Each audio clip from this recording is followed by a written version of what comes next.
All right. Hi, I am so excited to be here today with Dr. Jordan Wiggins. I have been waiting for this interview, honestly, for months now.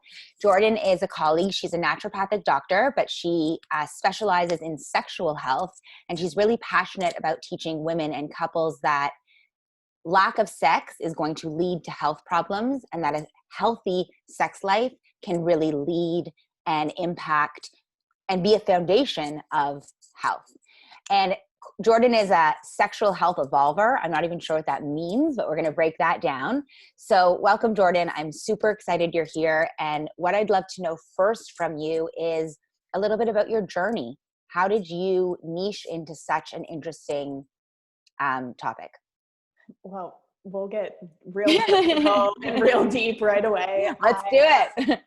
This is definitely, I feel like, an area that chose me. It is not something that I aspired to be the pleasure doctor or, the sex doctor, or something that my patients, people that I work with, call me because of the shame, the taboo, so I think a lot of times I get these messages where people are just thinking that I just have sex all day, every day, or, there's a lot of assumptions around it. So I never really wanted to be in this role, but it was my own health journey, and really two foundational things. One was my experience with depression in the second year of my pre-med degree. Okay. And I'd really just lost my connection to myself and who I was. I lacked joy. I was kind of listless about life. Things that used to make me happy didn't anymore.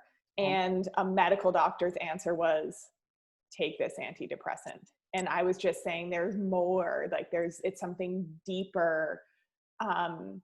Turns out I think it was my birth control and hormone imbalance that kind of preceded all of that.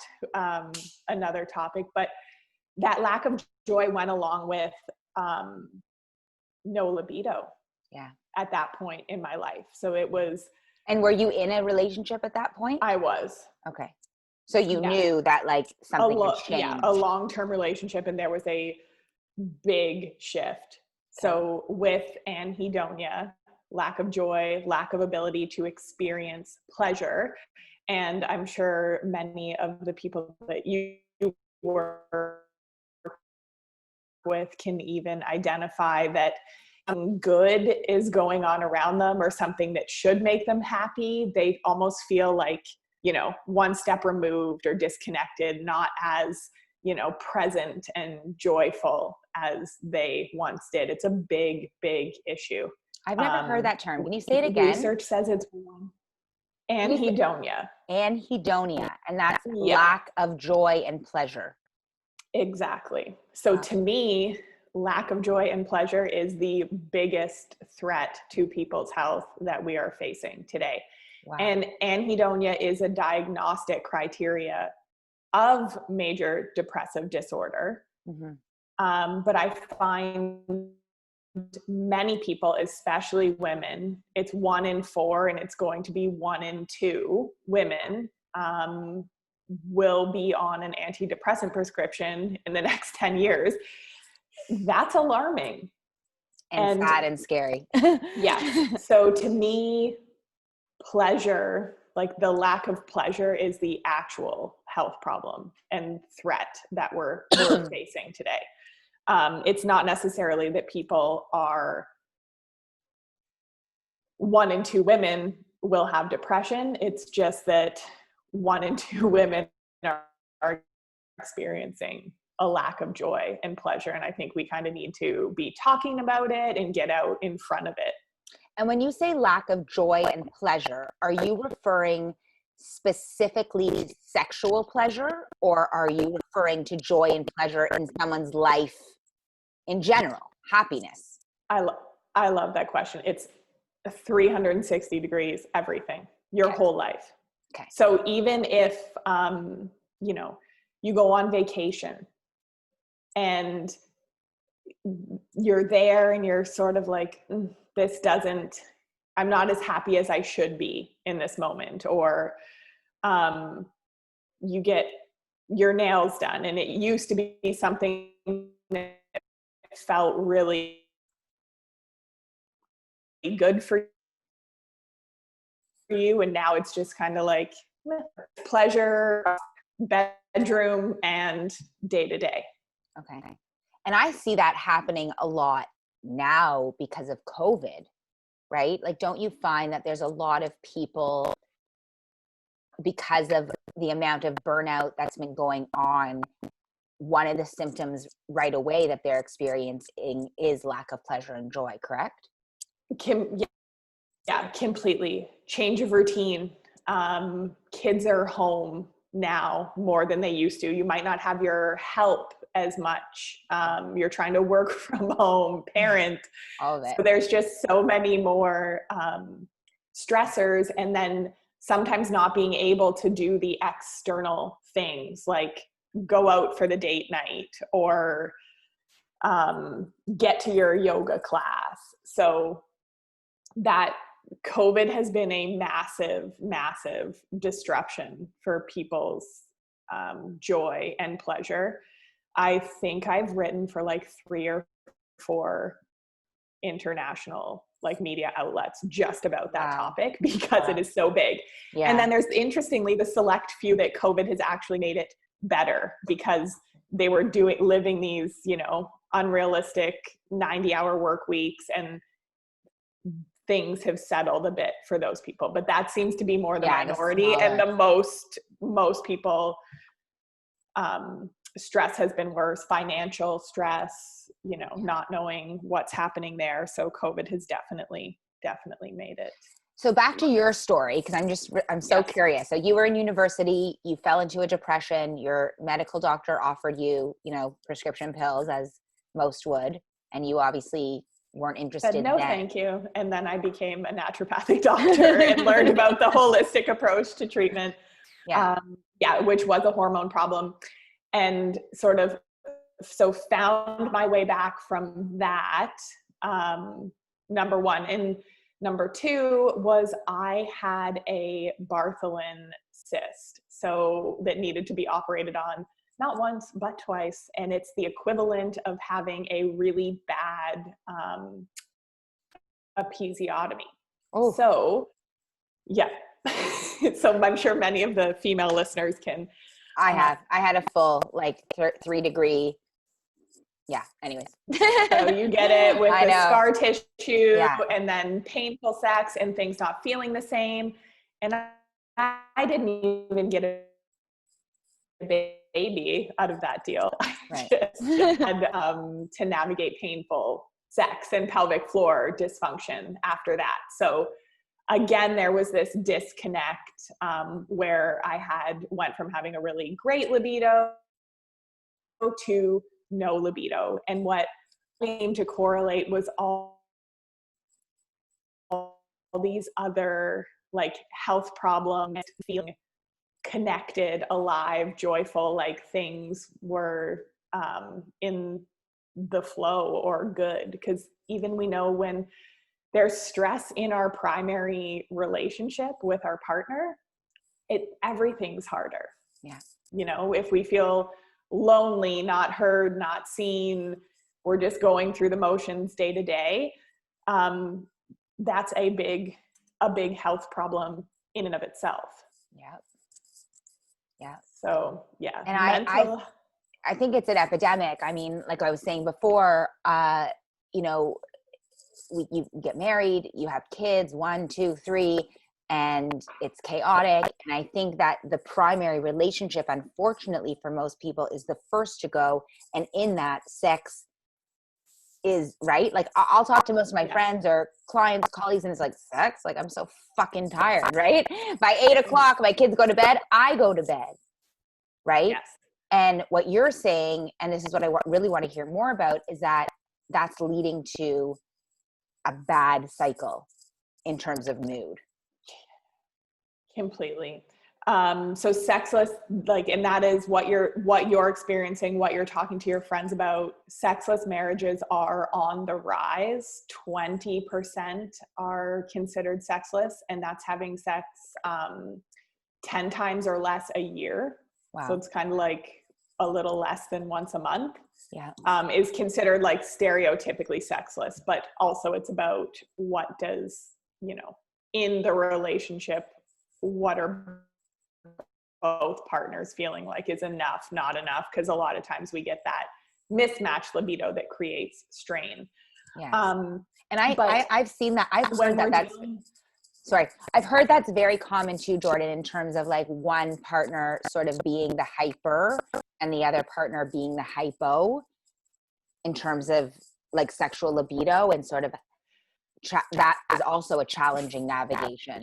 Completely. And the problem is we're not taught how to address it, because the higher drive partner feels rejected when they don't get their needs met. And then the lower drive partner feels like there's something wrong with them. They feel like crap, that they're not meeting the needs of the other partner. So it creates like a further disconnection in a relationship. And when I'm working with people one-on-one, that's what we're working to repair, to get that connection back and learn, okay, even if our desire levels are different, how do we make this work in a way that both people feel fulfilled and both people feel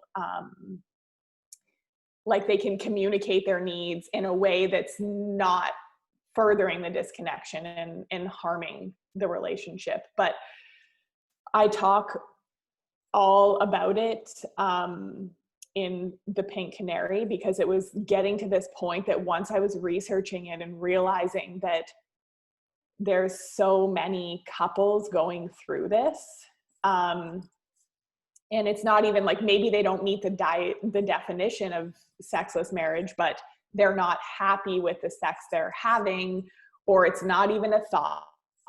But regardless of what the case is, that's a sign of some underlying like hormone imbalance, needs not being met, loneliness. And when we're kind of the last on the to-do list, this is always a big kind of light bulb moment for most people, because your work, kids, all the other commitments, clean house, and then like you said, at 8:00 you're ready for bed, and the last thing you want is somebody tapping you on the shoulder, and for sex to feel like one more item on the to-do list. Yes. But if we were taught a different script, educated a different way about sex, it would be something that's really fulfilling, nourishing. It helps balance hormones. It helps with anti-aging. It helps increase immune function, decrease pain. So we have this natural way to prolong life, balance hormones, sort of heal, and you can feel very connected with your partner. And it's like, we're kind of like, what's sex? Who cares? It's like the breath, right? I'll teach people about the breath and how to utilize it as such a natural, easy source of calm. Yes. But most people don't breathe all day. And it's like, I'm hearing you talk about like sex is a way to balance hormones, increase your immunity, increase your serotonin, decrease pain. It's this natural thing we can do for our health. And most of us also just like, right? Yeah. We don't have time. And it's this narrative that, we don't have time, or as we get older, we don't, especially for women, as we get older, after kids, perimenopause, menopause, it's just kind of like sex is a thing of the past, or sex is something for young people. But I have women in their 50s, 60s, like lubricating on their own, having the best orgasms they've had in their life. And it's just, my God. It's really what I like to call the sexual health, like the miseducation that we have all been given. And that's, I think, a big part of where it stems from, that the model we've been taught is broken, which is where the sexual health evolver came from. Because anytime there's an old model that's not working for our current reality, we need to break that model and insert something different that's going to work for today. Yeah. So tell me about the consequences for women of not making health a priority. So the main thing that I see, and we have so many words for it and everything, like mom guilt, or like not being able to get out of work mode. When you're not connected to your body, like out of your head and into your body, we see hormone imbalance, we see vaginal atrophy and prolapse. Like if you're having orgasms a couple times a week and really toning your pelvic floor, like working it out like any other muscle, we're way less likely to see a prolapse happen. And there's really, and these are more psychological things, but loss of like sense of self and that anhedonia, that lack of joy, where women will come to me and sort of say, I'm not sure what's wrong, but I don't feel like myself anymore. Or I'm snapping at the kids. I want to rip my husband's head off. And all of these things are natural when there's hormone imbalance and when you're unfulfilled and you have that lack of pleasure. When things are like, when there's a great libido, or I always ask people when we're working one-on-one, think back to a time when your libido was great. And they'll usually say, you know, oh yeah, I was in undergrad, or I had my first job and I got this promotion. But usually everything else was good at that time too. Interesting. And we want to, you know, we're always going to have stressors and ups and downs of life and things that we cannot control. But if we shift the priority list, then, and where like self-pleasure, taking care of ourselves, intimacy in a relationship is prioritized, like you're showing up as a better mom for your kids. You're more mentally alert at work. So it's just odd that we put it last on the list, or it's not on the list at all, and don't realize by doing the rearrangement how all the other things could kind of click into place and be easier. Yeah. What do you see when you help couples start having, you know, more active sex, especially when they've been sexless for a long time? That's my first question. And my second question is, what is a healthy amount of sex to be having per week or per month? I have WhatsApp threads for my clients that I work with, and I always ask them to like win or brag or share. So and when I'm getting these messages about the reconnection of a husband and wife and like better orgasms or better sex than they've ever had, it's amazing how the health of the whole family improves. Like, wow. If there's kids that are, you know, stressed or going through things, or care elderly parents on top of it all, there's just something about making that, like the two of you, that primary unit, and really nourishing and kind of protecting that everything outwardly flows better. People get promotions. All of a sudden things or issues are not, because like everything in the home is just, the systems are quieted and everyone can just sort of be a little more relaxed. And you know that saying, like, if mama ain't happy, nobody's happy. Yeah. I think that if, you know, the parents are like relaxed, calm, and you're making decisions and you're having conversations from a connected parasympathetic state, how can things not be better? Instead of just when you're at a 10 out of 10 stress and you're just like reacting and, snapping, kind of bitter. Yeah, I agree. And what So was the second question? what is the healthy amount? Like if, has research shown that? Have you found that? Do you sort of prescribe, an amount per week or month for couples? So this is a great question. Ideally, or what research would say is 1 to 2 times a week. Okay. I disagree.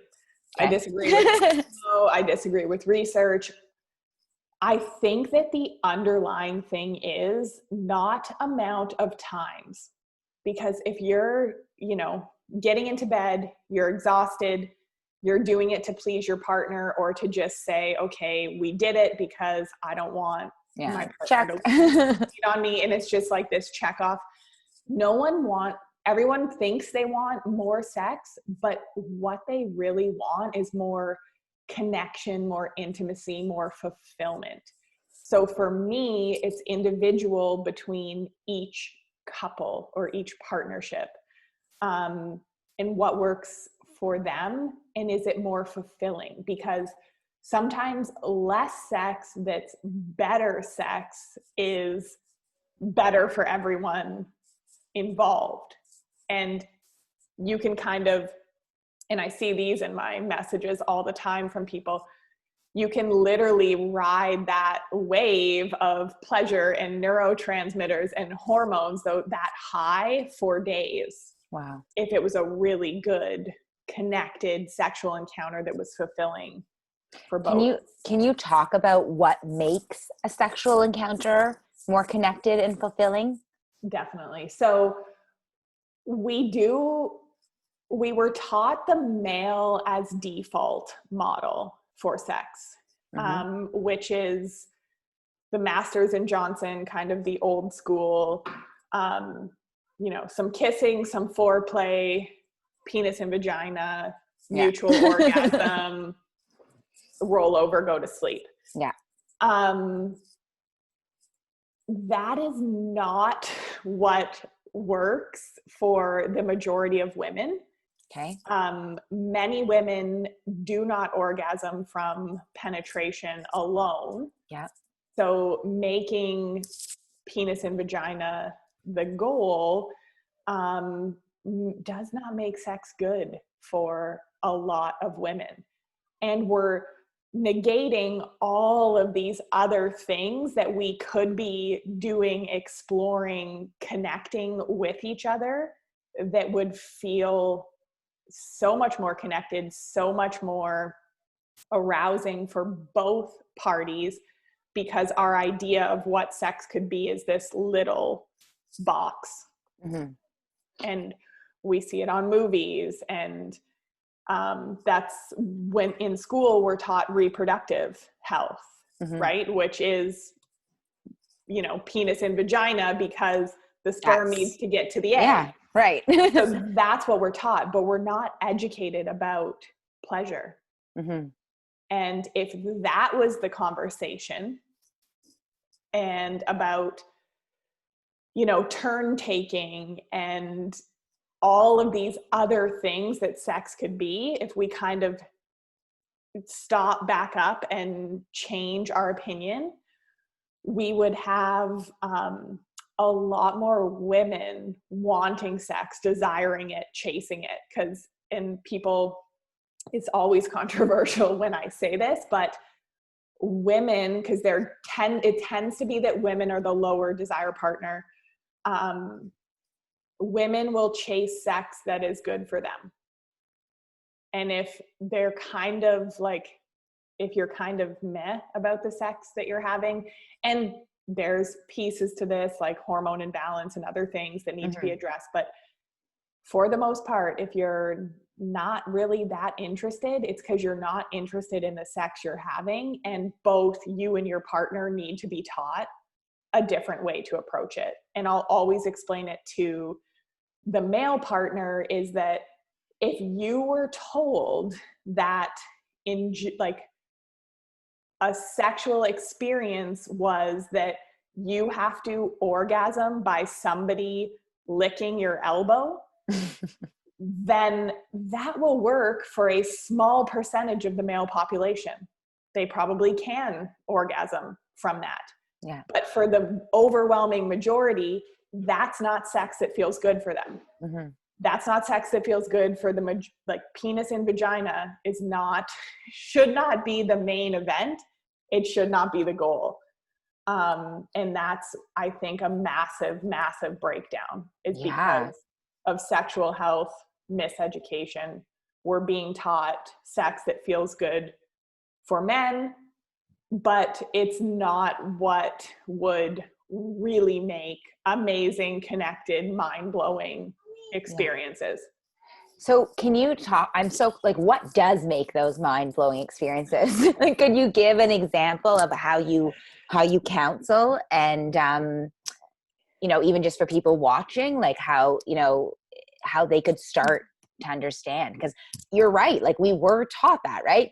First you have sex, then, oral sex, and then, like you said, like the home run, penetration. And we're taught, when I'm thinking back on that, like, I was taught that from the time I was 16 years old. It was even like, as I grew in my sexual, experiences, right? It was like, first you kissed a boy, then you did this, and then you did that.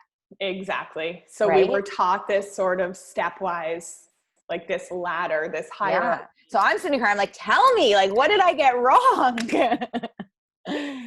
So the thing is, and this is a naturopathic answer, because I would love to say, do this, it's fixed, done. Yeah. But it is a little more complicated than that. Always. Yes, it's a naturopathic answer. It's not just one. It's not just, here, take this pill, it's going to go away. It's, well, how do we assess all these factors? So in a nutshell, what I'm doing is re-education, going over belief systems, because I can do the re-education, but we also have to work through religious shame, mother as martyr, or if women enjoy sex, they are bad, bloody, loose, bad. So with the re-education, all these other things come up, like, oh, what does that mean about me? And we have to get over those barriers. And then number 3 is, once I had sort of worked through this, then the next hurdle was communication, where you can learn it, but, and I don't know how this is possible, but you can have 3 kids with someone and have a relationship for 15 years, but you cannot say, lick me to the left, lighter, stuck here. You can't say that. Yeah. So it's like we get this gag when it comes to sexual health. Even though you might have a great relationship in every other aspect, we get in the bedroom and it's like our lips are sealed. So there's that massive... And you believe that happens because of conditioned beliefs about the way sex should be. So what I'm hearing is, what you help people do is understand those conditioned beliefs, how they've affected their brain subconsciously, probably, right? And then definitely how to sort of tear down those barriers so they can be sort of really connected, present, open, without all that stuff in the background. Yes. And in that, then being able to ask for what they need. Exactly. Sexually, in a very open, vocal way that isn't, anything other than what it is. And it's about starting over, like almost clearing the slate. And then, which is really fun in a way, because I can guide people through the experimentation of what feels good for me, what would I like to explore. But then sometimes that's a no for your partner. So then it's about navigating those things.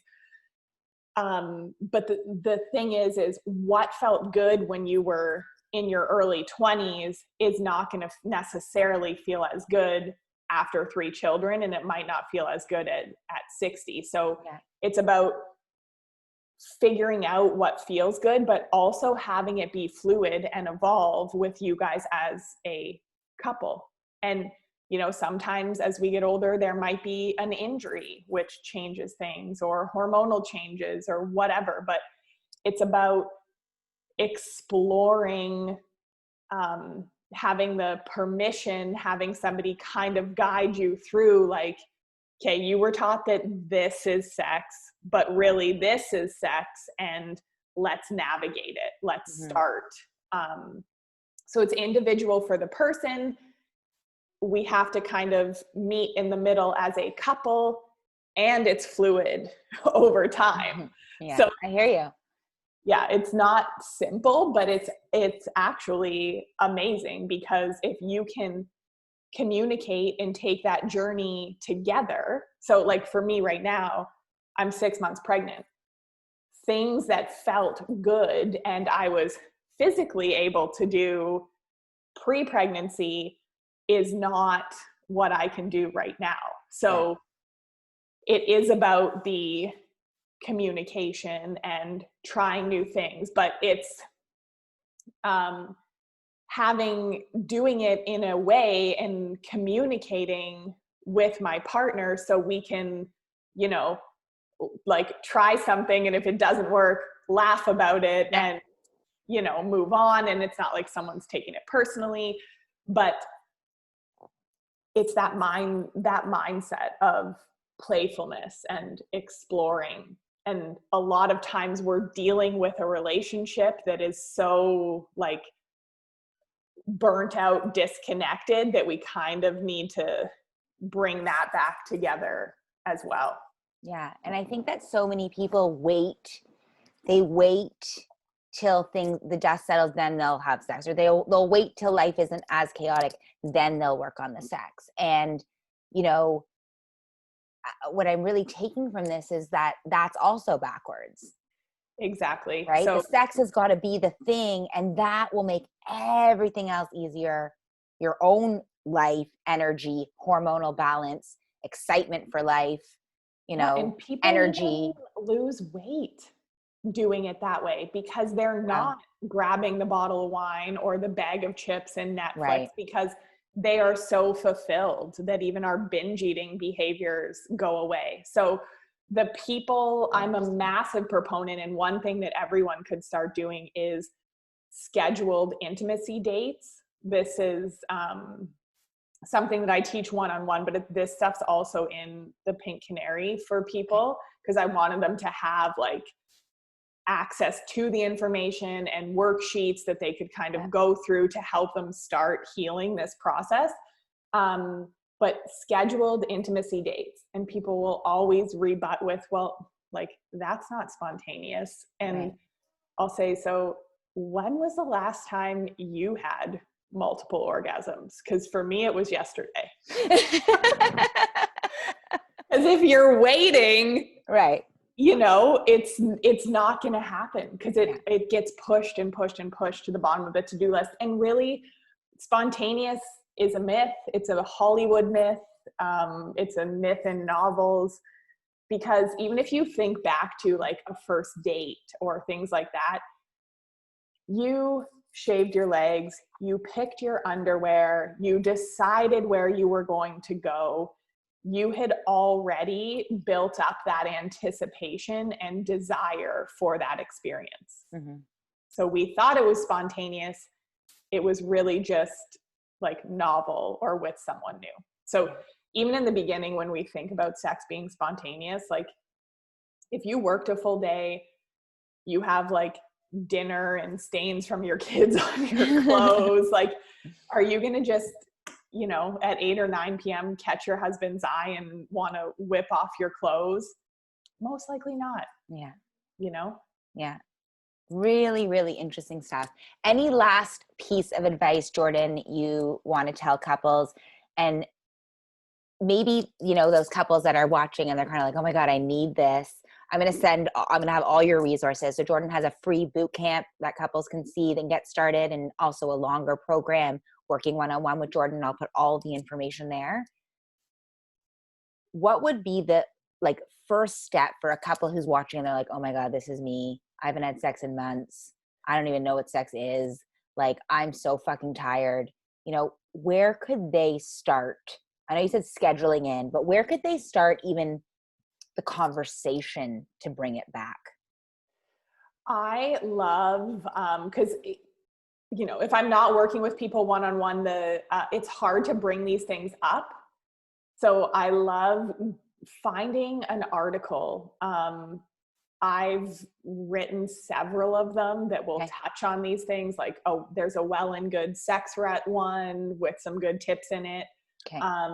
And you can kind of show the article and just start having conversation. Okay. Because from there, you can start to get more connected. And by using the article as kind of a way in, it's something that you can both talk about. Mm-hmm. Okay. Also, and when you work with people, you actually work with them in terms of like exploring different things, different ways, different positions, different. Yes, you we guide break it all women down. Okay. Yeah. So the Pleasure Mindset Bootcamp, right now it is just for women. We have a bonus masterclass for men, and I am working on a program for men, but that's not in existence right now. Okay. But that's where that's free. There's a lot of worksheets and everything that we'll be going through, a lot of teachings that is a great place to start. Because the thing is, we need a new structure and a new framework. So people get handouts, we go through it, we unpack it, because there's so many barriers and blocks and beliefs that come up that sometimes it's hard to go through it, one-on-one. So yeah, we break it all down. My Facebook has been shut down so many times. I always have to be careful what I advertise, so things are a little like lighter on the public side, but we're definitely going through it all.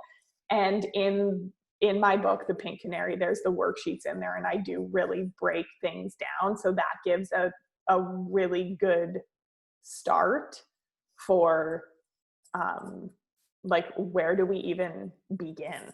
Mm-hmm. Amazing. Jordan, thank you so much. You're welcome. Thank you so much for that was amazing. So much insight and so much food for thought. I really do appreciate it. Amazing. Thank you for having me. If we can save one relationship today, that's honestly, a win. Right. Thank you.